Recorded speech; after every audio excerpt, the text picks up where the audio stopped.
Hello दोस्तों, नमस्कार। आज हम लोग जिस विषय पे चर्चा कर रहे हैं उस विषय का नाम है core concept, economy core concept. तो अब आप लोगों के मन में एक सवाल आ रहा होगा कि ये भाई कौन सा नया टॉपिक आ गया। तो मैं आपको ये बताना चाहूंगा कि कोई भी सब्जेक्ट कुछ बेसिक कॉन्सेप्ट में रन करता है। यदि हम उन सब्जेक्ट के कॉन्सेप्ट को समझ लेते हैं तो पूरा सब्जेक्ट हमारी पकड़ में आ जाता है। हम लोग कई बार ऐसा होता है कि कॉन्सेप्ट को इग्नोर कर देते हैं और पढ़ते रहते हैं, परंतु वो पढ़ाई किसी यूज की नहीं। जब हम कॉन्सेप्ट के साथ समझते हैं तो सबसे मेन बात यह कि वो सब्जेक्ट ही हमें एक तो भूलता नहीं है कभी। दूसरी बात, हर कॉन्सेप्ट आपस में कैसे को रिलेट है ये समझ में आ जाता है और हम उस सब्जेक्ट का अपने क्वेश्चन आंसर में या इंटरव्यू में या ऐसे में बहुत अच्छे से प्रयोग कर पाते हैं, जो कि यूपीएससी के लिए ही जरूरी है। जैसे मैं एक आपको उदाहरण देता हूं। अगर आपको मैं एक उदाहरण देता हूं, जैसे मान लीजिए ज्योग्राफी है। अगर ज्योग्राफी में हमें प्लेट टेक्टोनिक थ्योरी पता है तो हम उससे प्लेट टेक्टोनिक थ्योरी से हम वोल्केनो, हम अर्थक्वेक आदि सब को निकाल लेंगे, कैसे ये होते हैं, क्या इनमें कोई रिलेशन है। ठीक, यदि हमें लैटिट्यूड और लॉन्गिट्यूड का कॉन्सेप्ट पता है तो हम किसी भी देश के बारे में, वहां का किसी भी देश के बारे में सब कुछ जान सकते हैं कि वहां कैसी जलवायु है, ठीक, वहां कैसी वनस्पति है, वहां का कैसा कल्चर है। अब आप सवाल उठाओगे कल्चर कैसे, तो इस बात को आपको समझना होगा। जैसे मान लीजिए मैं कह दूं अरब कंट्री, तो अरब कंट्री में आपको पता होगा कि वहां क्या लैटिट्यूड लॉन्गिट्यूड है और उसकी भौगोलिक स्थिति क्या है, तो उस कारण वहां पर गर्मी ज्यादा है और वनस्पतियों का अभाव है। फिर आप समझ जाओ इस कारण वहां की जितने भी वास्तुकला होगी वो पत्थर आधारित होगी, ना कि लकड़ी से बनी होगी। साथ ही वहां के कपड़ों की डिजाइन भी आप समझ जाओगे। तो आप सब कुछ जान जाओगे केवल आपको अगर कॉन्सेप्ट पता है। तो हम लोग यही यूपीएससी पूछता है। यूपीएससी ने जैसे पूछा था कि क्या कारण है कि महाद्वीप के पश्चिमी भागों में मरुस्थल पाया जाता है, तो ये कॉन्सेप्ट पे बेस्ड है।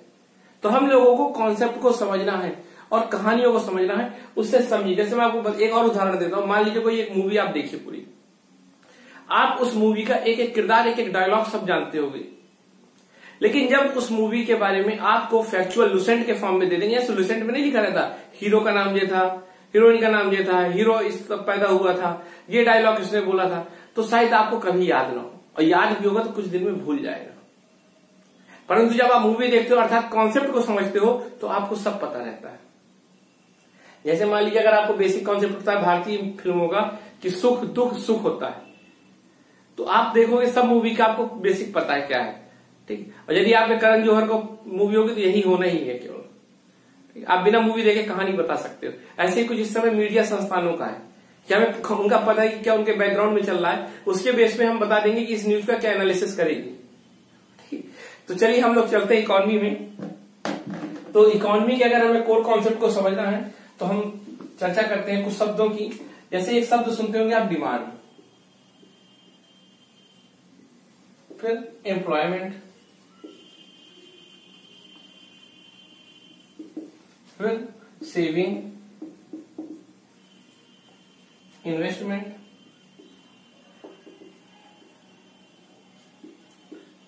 स्लो डाउन,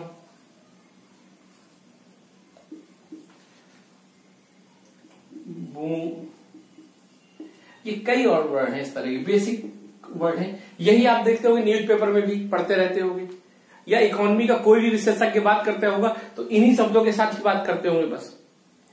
तो हम लोगों को अगर हम लोग इन शब्दों का मतलब समझ लें और इनका आपस में क्या रिलेशन है समझ लें तो हम पूरी इकोनॉमी कैसे काम करती है, कैसे रन करती है, ये समझ जाएंगे। तो आइए हम लोग इसको समझते हैं। सबसे मेन जो कॉन्सेप्ट है इकोनॉमी का इसी का है और इसको समझते हैं।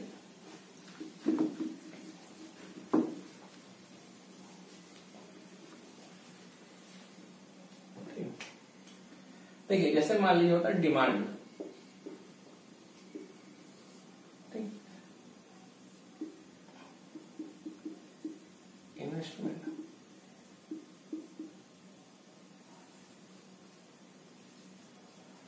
इकोनॉमी,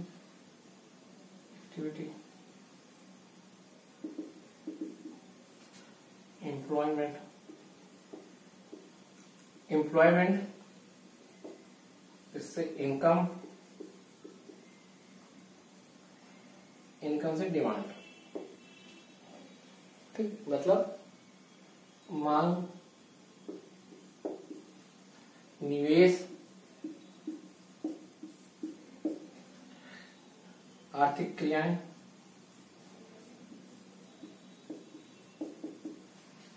रोजगार,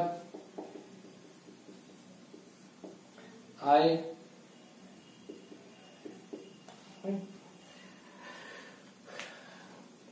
अब चलिए इसको हम समझते हैं। ठीक, यदि इनकम को देखें तो दो भागों में इसको कर सकते हैं, सेविंग प्लस कंजम्पशन। कंजम्पशन को बोलते हैं उपभोग। ठीक, तो इस साइकिल को अगर हम समझ लें और इस साइकिल को अगर समझेंगे तो हमें इकोनॉमी के सारे कॉन्सेप्ट समझ में आ जाएंगे। तो चलिए हम समझते हैं इसको, एक बेसिक सा उदाहरण देखते हैं। उसके पहले मैं आपको समझा दूं, दो शब्द इसमें टेक्निकल है, कंजम्पशन और इन्वेस्टमेंट, जैसे कि आपको बाकी सब पता ही होगा। तो इन्वेस्टमेंट और कंजम्पशन क्या है, तो देखिए ये दोनों वर्ड क्या है। अगर आपको मैं बेसिक बताऊं कि दोनों में खर्च ही है, एक प्रकार से दोनों खर्च है। ठीक है, मतलब इस दोनों में पैसे स्पेंड करते हैं, लेकिन दोनों का नेचर अलग है। मैं एक उदाहरण दूं कि मान लीजिए मुझे कोई एक घर से पैसा आता है, मान लीजिए। ठीक, चूंकि आप लोग सब कोई उसी प्रक्रियाओं से गुजर रहे हैं तो समझिए। और मान लीजिए उस पैसे से आप आधे पैसे खर्च कर देते हो मूवी देखने में, खाना खाने में, अदर के ऊपर। ठीक, लेकिन आप आधे पैसे एक ऐसी कोई वस्तु ले लेते जिससे आपकी इनकम होने लगती है। मान लीजिए एक ऐसी मशीन ले लेते हो जो मास्क बनाती है, जिससे आपको रिटर्न मिलता है, आप मास्क बनाते हो और फिर बेचते हो। तो आपने दोनों में पैसे खर्च किए। ठीक, लेकिन एक आपने जिसमें पैसा खर्च किया उसमें क्या होगा, उपभोग मान लीजिए, पर दूसरा पैसा आपका होगा निवेश। अब सवाल उठता है कौन सा पैसा निवेश है, कौन सा। तो जिस पैसे को खर्च करने में कोई बाद में नो रिटर्न या नो कैपिटल फॉर्मेशन,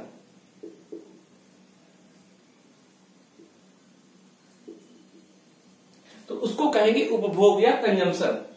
उस खर्चे को कहेंगे कंजम्पशन, अर्थात वह खर्चा जिसको खर्च करने के बाद कोई भी रिटर्न ना हो या कोई भी कैपिटल का फॉर्मेशन ना हो, तो उसको बोलते हैं कंजम्पशन। ठीक, उसको बोलते हैं कंजम्पशन।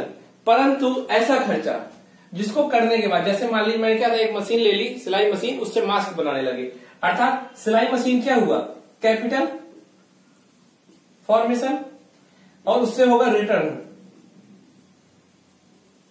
ठीक, तो ऐसा खर्चा जिसको खर्च करने से कैपिटल फॉर्म होता है और उससे रिटर्न मिलता है, तो उसको बोलते हैं इन्वेस्टमेंट। इसके इतर ऐसा खर्चा जिसको खर्च करने के बाद कोई रिटर्न नहीं मिलता, केवल संतुष्टि का भाव पैदा होता है, उसको बोलते हैं उपभोग, जैसे मूवी देखना या खाना खाना। तो चलिए अब हम लोग इस, आप उपभोग और इन्वेस्टमेंट में समझ गए होंगे।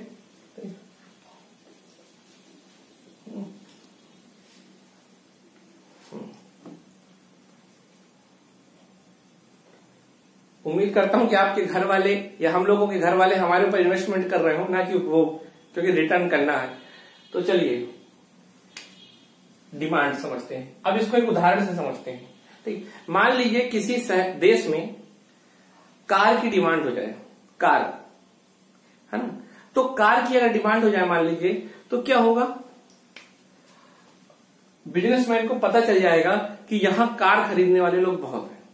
एक कार की डिमांड वाली कार है, ठीक, कार की डिमांड हुई, तो बिजनेसमैन को पता चलेगा कि यहां पर बहुत ज्यादा कार खरीदने वाले लोग हैं, तो यहां कार का बिजनेस करो। क्योंकि पैसा तो रहता है कई लोगों के पास, तो क्या करेंगे, वो करेंगे इन्वेस्टमेंट, अर्थात पैसा खर्च करेंगे कार बनवाने के लिए। तो क्या करेंगे, वो फैक्ट्री लगाएंगे, इकोनॉमी एक्टिविटी। भाई अब एक कार के लिए क्या होगा भाई, आयरन, ठीक है, लैंड, इलेक्ट्रिसिटी, कई तरह की ये इकोनॉमी एक्टिविटी को, ट्रांसपोर्ट, कई तरह की इकोनॉमी एक्टिविटी को जो प्रमोट करेगा। अब सब में मजदूर लगे होंगे, बात समझ में आ रही? तो सब में मजदूरों की डिमांड होगी तो फिर क्या होगा? रोजगार होगा। समझ आ रहे? मजदूर होंगे, अधिकारी होंगे, कैसे भी, ठीक है, तो फिर एम्प्लॉयमेंट होगा, नौकरी मिलेगी लोगों को। जब लोगों को नौकरियां मिलेंगी तो लोगों के पास आएगा पैसा, और उस पैसे से क्या करेंगे? या तो उसको बैंकों में जमा कर देंगे, या अपने पास रख लेंगे, या तो खर्च करेंगे। अब मान लीजिए सबको कार लेने का मन हुआ या टीवी खरीदने का मन हुआ, ठीक, मान लीजिए टीवी खरीदने का मन हुआ, तो क्या होगा? सब लोग टीवी खरीदने की डिमांड करेंगे, तो भाई इन्वेस्टमेंट फिर होगा टीवी लगाने के लिए, फिर ये सब चालू होगा, तो फिर दूसरा होगा। तो इस तरह से पूरी इकोनॉमी में क्या हो रहा है? पूरी इकोनॉमी में वेल्थ आ रही है, वेल्थ क्रिएशन हो रहा है कि नहीं हो रहा? वेल्थ निर्माण हो रहा है, वेल्थ क्रिएशन। तो ये जब पूरी इकोनॉमी में वेल्थ क्रिएशन होता है, जैसे मान लीजिए डिमांड ज्यादा हो गई, ठीक, किसी भी चीज की डिमांड, कई सारी चीजों की एक साथ, फिर इन्वेस्टमेंट होगा उतना ही ज्यादा, इन्वेस्टमेंट होगा तो इकोनॉमी एक्टिविटी बढ़ेगी, इकोनॉमी एक्टिविटी बढ़ेगी तो एम्प्लॉयमेंट बढ़ेगा, उससे इनकम बढ़ेगी और उससे डिमांड होगी। इस तरह से आप समझ गए इकोनॉमी कैसे काम करती है। मैंने आपको एक कार फैक्ट्री का उदाहरण दिया और उससे बताया कि कार की डिमांड अगर होगी तो लोग इन्वेस्ट करेंगे, इन्वेस्ट करेंगे तो कैसे कई आर्थिक क्रियाएं होंगी, एक डिमांड से कई आर्थिक क्रियाएं हो रही हैं, फिर उससे कैसे रोजगार बढ़ेगा, फिर रोजगार बढ़ने से कैसे लोगों की इनकम बढ़ेगी, और ऐसे चलने लगेगा साइकिल। और इसी तरह आप देखते होंगे न्यूज़पेपर में रोज सुनने को आता होगा, तो यही बात करते हैं लोग कि ज्यादा से ज्यादा डिमांड क्रिएट किया जाए, इन्वेस्टमेंट हो, यही सब बात होती है बस। अब इसको मैं आप लोगों को एक उदाहरण के माध्यम से और समझाऊंगा कैसे। अब देखिए जैसे ये बढ़ रहा है अभी, ठीक, तो ये जब जितनी तेजी से बढ़ता है और अपनी फुल मैक्सिमम स्पीड में होता है, अर्थात जितना ज्यादा हो सकता है उतना होता है, तो इसको बोलते हैं बूम, ठीक, मतलब बूम हो रहा, बहुत तेजी से बढ़ रहा है। अब जितनी ज्यादा डिमांड होगी उतना ज्यादा इन्वेस्टमेंट होगा, उतना ज्यादा इन्वेस्टमेंट होगा उतनी ज्यादा इकोनॉमी एक्टिविटी होगी, उतना एम्प्लॉयमेंट होगा, फिर एम्प्लॉयमेंट होगा, सबकी सैलरी आ रही होगी, सब पैसे खर्च कर रहे होंगे, सब पैसे खर्च कर रहे होंगे तो फिर डिमांड हो रही होगी। भाई मान लीजिए एक नौकरी है यहाँ पर, ठीक, अब आप समझिए मान लीजिए मैनेजर की पोस्ट मिली किसी को, अब मैनेजर की पोस्ट मिली तो अपने घर में 2 नौकर रख लेगा, वो अपने नौकरों को पैसा देगा, वो अपने घर में क्या बच्चों को देंगे तो बच्चे सामान खरीदने बाहर जाएंगे, तो दुकानदारों को प्रॉफिट होगा। तो इस तरह से किस तरह इकोनॉमी में आपस में सब चीजें को रिलेट करती है आपको समझना होगा। इकोनॉमी बिल्कुल सबसे इजी सब्जेक्ट है। अगर आपको ये साइकिल समझ में आ गया तो इकोनॉमी में इससे ज्यादा कुछ समझना भी नहीं। आपको मैं हर टॉपिक को केवल इसी से जोड़ दूंगा और कंप्लीट हो जाएगा। मतलब कि मैंने आज आपको 70% पढ़ा दिया, बस अब 30-30% पढ़ाऊंगा और सब आपको खुद पता चल जाएगा। ये साइकिल चलता है, जैसे ये बहुत तेज चलता है जब, तो उसको कहते हैं बूम। लेकिन मान लीजिए क्या हो, कभी कोई ऐसी समस्या आ जाए कि डिमांड खत्म हो जाए, तो डिमांड कम होगी, जब डिमांड कम होगी तो इन्वेस्टमेंट कम होगा, इन्वेस्टमेंट कम होगा तो आर्थिक क्रियाएं कम होगी, आर्थिक क्रियाएं कम होगी, अब मान लीजिए तो एम्प्लॉयमेंट कम होगा। जैसे कि मैंने आपको उदाहरण दिया था, मैनेजर को नौकरी से निकाल दे, मान लीजिए टाटा वाले ने कार बनाना चालू किया, लेकिन अब टाटा ने मैनेजर को निकाल दिया, मैनेजर क्या करेगा, अपने घर के 2 नौकरों को निकाल देगा, फिर वहां खर्चा, फिर देखिए सब धीरे धीरे कैसे चैन पूरी आप आपको समझा रही होगी। फिर अपने बच्चों को पैसा नहीं देगा, बच्चों को पैसा नहीं देगा तो बच्चे दुकान में नहीं देंगे, तो देखिए दुकानदार भी प्रभावित, नौकर भी प्रभावित, मैनेजर भी प्रभावित, साथ ही मैनेजर का समझ में आ रहा है। तो आप पूरी चीजें को रिलेट कर सकते हो। तो फिर इनकम कम होगी, इनकम कम होगी तो डिमांड कम होगी, और यही साइकिल चलने लगेगा। और ये धीरे धीरे जैसे ही कम होगी, डिमांड और कम हुई, फिर और इन्वेस्टमेंट कम हुआ, फिर और लोगों को आर्थिक क्रियाएं कम हुई, फिर और लोगों को नौकरी से निकाला, तो ये पूरा एक भयावह राक्षस टाइप का बन जाएगा और इकोनॉमी को बहुत बड़ा खतरा हो जाएगा। मतलब कोई भी सरकार इसी को मेंटेन करती है कि ये साइकिल डिस्टर्ब ना हो। वर्तमान में अगर आप कोरोना को देखिए तो कोरोना इसी पक्ष में, इस पे सबसे ज्यादा असर कर रहा है। और देखिए कोरोना के कारण ही क्या है, डिमांड कम हो गई, क्योंकि हम लोग कोई अब डिमांड नहीं कर रहे। जब डिमांड कम हो गई तो इन्वेस्टमेंट कम हो गया, इकोनॉमी एक्टिविटी कम हो गई। भाई मान लीजिए, ठीक है, आवश्यक वस्तुओं बस की दुकानें खुली हैं, तो बाकी जो वस्तुएं थी, लग्जरी थे, वो बंद हो जाएंगे। अब वहां कितने लोग रोजगार काम था, सब बंद हो जाएगा। क्योंकि वो रोजगार थे, उनको पैसा आ रहा था। अब जब वो नौकरी से निकाल दिए जाएंगे तो वो भी कम क्या करेंगे, कंजम्पशन बिल्कुल कम कर देंगे। जब कंजम्पशन बिल्कुल कम कर देंगे तो फिर डिमांड कम हो जाएगी, और इस तरह से ये साइकिल अपने। तो सरकार क्या कर रही कि डिमांड को बढ़ाओ। बार बार आप देखते होगे, ठीक, कि सब कोई कह रहे हैं डिमांड बढ़ाओ। डिमांड बढ़ाने के लिए क्या करना पड़ेगा, सवाल ये उठता है कि डिमांड कैसे बढ़ती है। तो डिमांड कैसे, जब लोगों की जेब में पैसा होगा। तो सरकार से कहा जा रहा है कि पैसा दो, सरकार इसीलिए पैसा देती है, ठीक। तो उसी तरह डिमांड बढ़ाने का तरीका होगा। अब आपको मैंने कोरोना से समझा दिया, एक फैक्ट्री के उदाहरण से समझा दिया। तो अब आपको ये बात समझ में आ गई होगी कि इकोनॉमी कैसे काम करती है। बूम, स्लो डाउन भी समझ में आ गया, ठीक। जैसे ही इकोनॉमी एक्टिविटी कम होने लगती है तो पूरा साइकिल किस तरह का जहरीला साइकिल हो जाता है, और अब ये साइकिल बढ़ता ही चला जाता है, और सरकार को तुरंत कंट्रोल करना पड़ता है। कई बार ऐसी स्थिति आती है कि सरकार के कंट्रोल से बाहर हो जाती हैं चीजें, ठीक। हम लोगों को ये, अब इसमें हम लोग क्या पढ़ें कि कैसे आप ये साइकिल का यूज करोगे, कैसे इस साइकिल को आप समझने के बाद मान लीजिए आपके पास कोई भी सवाल आया तो आप उसको कैसे इस साइकिल से जोड़ सकते हो। जैसे मान लीजिए एक बिल्कुल साधारण सा सवाल कि दीपावली पे ऐसे लिखिए, जो बचपन में हम लोग बहुत करते थे। तो सब कोई दीपावली को लिखेंगे, लेकिन मान लीजिए अगर यूपीएससी ने पूछा, ठीक है, देखिए अब आप कहोगे इतना सरल सवाल कैसे पूछ लिया। तो सारा सवाल तो बहुत सरल था, पर उसका आंसर लोग कैसे लिखते हैं इससे नंबर डिसाइड करेगा।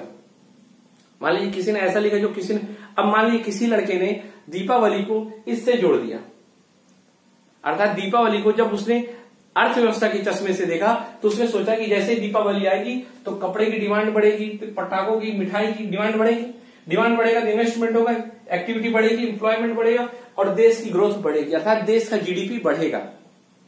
वो कह सकता है कि टैक्स भी बढ़ेगा, लोगों का जब इनकम बढ़ेगा तो इनकम टैक्स बढ़ेगा, ठीक है, कंजम्पशन बढ़ेगा तो इनडायरेक्ट टैक्स बढ़ेगा, और उससे सरकार का रेवेन्यू मिलेगा। सरकार को रेवेन्यू मिलेगा तो सरकार के पास पैसा आएगा, जब सरकार के पास पैसा आएगा तो सरकार फिर इन्वेस्टमेंट करेगी। अब मैं कई उदाहरणों के माध्यम से आपको ये समझाने का प्रयास करूंगा कि आप इस साइकिल को कैसे यूज कर सकते हो। जैसे मैंने अभी एक दीपावली का उदाहरण दिया, अब एक अगला उदाहरण मान लीजिए आपको देता हूं, ठीक। जैसे कहा जाए मेक इन इंडिया कैसे भारतीय अर्थव्यवस्था को प्रभावित करेगा। तो आप इस साइकिल से जोड़ सकते हो कि मेक इन इंडिया का मतलब क्या है कि भारत में ही फैक्ट्री लगाओ, अर्थात भारत में ही इन्वेस्ट करो। जब इन्वेस्टमेंट होगा तो इकोनॉमी एक्टिविटी बढ़ेगी, इकोनॉमी एक्टिविटी बढ़ेगी तो एम्प्लॉयमेंट बढ़ेगा, एम्प्लॉयमेंट बढ़ेगा तो इनकम बढ़ेगी, इनकम बढ़ेगी तो डिमांड बढ़ेगी, और फिर साइकिल। तो आप समझ जाओ कि पूरी अर्थव्यवस्था समझ लिया आपने। अब आप मेक इन इंडिया को इससे जोड़ लेंगे, सब क्लियर। जैसे मान लीजिए एक मैं उदाहरण दूं आपको कि सवाल आ जाए कि कैसे उज्ज्वला योजना भारतीय अर्थव्यवस्था को प्रभावित करेगी। तो साधारण कोई बहुत कुछ लिखता रहेगा, लेकिन जब आपके पेपर 3rd में आएगा कि उज्ज्वला योजना भारतीय अर्थव्यवस्था को कैसे प्रभावित करेगी, तो आपको टेक्निकल कीवर्ड यूज करने होंगे, वरना उस टीचर समझ जाएगा कि ये सामान्य भाषा में लिख रहा है, इसमें कोई जानकारी नहीं है, ठीक। लेकिन जब आप 2-3 शब्द ऐसे लिख दोगे जो आपके क्वेश्चन को सुंदर बना देंगे, तो आपको 1 नंबर भी अगर ज्यादा मिल गया, और हर सवाल में अगर 1 नंबर मिल गया तो मान लीजिए आप 150 नंबर ऊपर चले जाते हो, 80 प्लस ऑप्शनल सबको जोड़ के, ठीक है। अब इन्वेस्टमेंट, अब मैं आपको देखिए इसी साइकिल से जोड़ता हूं। उज्ज्वला योजना, उज्ज्वला योजना क्या है, हर महिला को, मतलब जो बीपीएल परिवार के में आती है, उसको गैस सिलेंडर का फ्री कनेक्शन देंगे। अब जब गैस सिलेंडर फ्री मिल जाएगा उसको, तो गैस से खाना बनाएगी, तो लकड़ी वकड़ी बीनने नहीं जाएगी। जब लकड़ी बीनने नहीं जाएगी तो टाइम क्या होगा, टाइम बच जाएगा। जब उसके पास टाइम रह जाएगा तो 2-3 घंटे वह एक्स्ट्रा एक्टिविटी करेगी, और उससे क्या करेगी, इनकम करेगी। आप देखिए उज्ज्वला योजना के जितने भी पेट्रोल पंप में वो लगे हुए हैं एडवर्टीज, तो देखिए कोई मशीन चलाते, कोई ना कोई इकोनॉमी एक्टिविटी करते हुए महिला दिखाई गई उसमें। उसका क्या मतलब है कि अब महिला के पास जो 3 से 4 घंटे बचेंगे, वह महिला टाइम बर्बाद कहां लगाएगी, स्पेंड करेगी इकोनॉमी एक्टिविटी में। और इकोनॉमी एक्टिविटी से क्या आएगा, पैसा आएगा, पैसा आएगा तो फिर वो पैसे को बचत होगी, और बचत कहां से, इन्वेस्टमेंट में होगी, ठीक है। तो इकोनॉमी एक्टिविटी से सेविंग आएगी, और सेविंग से इन्वेस्टमेंट, मतलब ये सेविंग, यहां से इन्वेस्टमेंट। अब आप कहोगे ये कैसे होता है, तो आप लोग बैंक में पैसा जमा करते हो, और बैंक किसको देता है, बैंक उद्योगपतियों को देता है ना। तो मान लीजिए यही सेविंग यहां मैंने दिखाया है, ठीक है। तो कैसे उज्ज्वला योजना बढ़ाएगी इन्वेस्टमेंट को और पूरा साइकिल फिर चलेगा। अब आप कहेंगे उज्ज्वला योजना को देखिए आप कैसे समझ लिए भारतीय अर्थव्यवस्था। यही कारण है इस समय सरकार सबसे ज्यादा इस पर फोकस कर रही है। सरकार कह रही है अगर इकोनॉमी में इन्वेस्टमेंट होता रहेगा तो पूरी इकोनॉमी ग्रोथ करती रहेगी तेजी से, ठीक। इसीलिए देखिए मोदी जी विदेश घूमते कि इन्वेस्ट करिए, ठीक है। भारत के ईज ऑफ डूइंग बिजनेस क्या है, यही इन्वेस्टमेंट को बढ़ावा देने के लिए, ताकि ज्यादा से ज्यादा आर्थिक प्रक्रियाएं भारत में हों।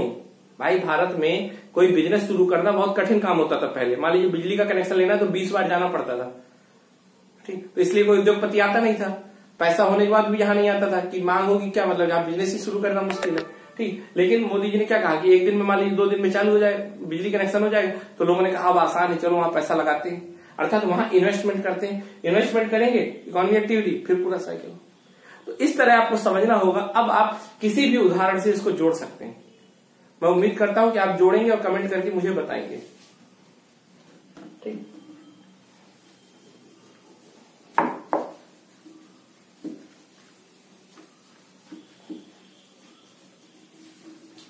अब आगे हम लोग चलते हैं दूसरे साइकिल पे। एक बेसिक कॉन्सेप्ट और समझिए, ठीक, कि जैसे मान लीजिए एक हो गया परिवार, हाउस होल्ड, दूसरा हो गया फर्म, मान लीजिए टाटा जैसे, ठीक। अब इन दोनों को मैं आपको एक रिलेशन दिखाऊंगा, उससे भी आपको काफी कुछ समझने में मदद मिलेगी भविष्य में। किसी भी बिजनेस को चालू करने के लिए 4 चीजें चाहिए होती हैं, ठीक है। लैंड, लेबर,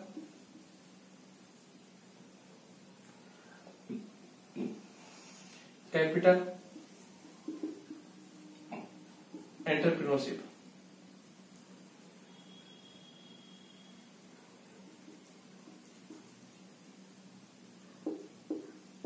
ठीक, अब इनको समझिए क्या। लैंड से मतलब फिर जमीन से नहीं होता, कोई भी नेचुरल रिसोर्स, जैसे एग्जांपल, ठीक है, वाटर, ठीक है, लैंड मतलब भूमि या कोई भी, ठीक है। लेबर का मतलब होता है, ठीक है, मनुष्य के द्वारा किया, मनुष्य संसाधन, जैसे मानसिक संसाधन मतलब दिमाग, शारीरिक संसाधन मतलब समझ रहे होंगे आप। कैपिटल मतलब पैसे या मशीन, और एंटरप्रेन्योरशिप मतलब रिस्क लेने की क्षमता। अब जैसे मान लीजिए मुझे कोई बिजनेस करना है, तो उसके लिए मैं क्या देखूंगा, सबसे पहले कोई नेचुरल रिसोर्स, मान लीजिए मुझे कोई भी सामान बनाना होगा तो उसके लिए जितने नेचुरल काम करने के लिए लेबर चाहिए होगा, ठीक है, चाहे वो कंप्यूटर चलाना हो तो दिमाग चाहिए होगा, या शारीरिक काम करना होगा शारीरिक श्रम। कैपिटल तो चाहिए होगा सबसे पहले, क्योंकि पैसा के बिना कुछ होगा नहीं, या मशीनों के बिना कुछ होगा नहीं। फिर इन सब के होने के बावजूद भी सबसे ज्यादा जरूरी है रिस्क लेने की क्षमता। यदि किसी व्यक्ति में रिस्क लेने की क्षमता नहीं तो बिजनेस शुरू ही नहीं करेगा वो, क्योंकि उसे पता होगा कि प्रॉफिट भी हो सकता है, नुकसान भी हो सकता है। तो ये चारों चीजें होनी चाहिए। 4 चीजें होती हैं तब कोई बिजनेस शुरू होता है। तो एक फर्म को ये 4 चीजों से मिल होती है फर्म में। अब हाउस होल्ड क्या है, जैसे इनको, अब मान लीजिए मुझे बिजनेस चालू करना था, मान लीजिए, तो मुझे 4 चीजें चाहिए होगा। तो ये 4 चीजें मुझे कहां से मिलेगी, मुझे हाउस होल्ड वाले देंगे। भाई किसी से लैंड मिल जाएगा, किसी से लेबर मिल जाएगा, किसी से कैपिटल मिल जाएगा, किसी से एंटरप्रेन्योरशिप मिल जाएगा, मतलब मेरा ही दिमाग होगा। उसकी बदली फर्म क्या देगी, लैंड की बदली देगी लैंड, लेबर की बदली देगी वेज, कैपिटल की बदली देगी इंटरेस्ट रेट, और एंटरप्रेन्योरशिप की बदली देगी प्रॉफिट। हो गया, मतलब कि ये चीजें कोई भी कंपनी को मिलती है और कंपनी उसकी बदली ये देती है। अब इन दोनों को आप समझिए, ठीक। तो ये क्या हुआ, ये पूरी इनकम हुई ना, इनकम है भाई। किसी भी परिवार को रेंट मिला होगा, किसी को वेज, किसी को इनकम, किसी को प्रॉफिट, तो ये इनकम हुई,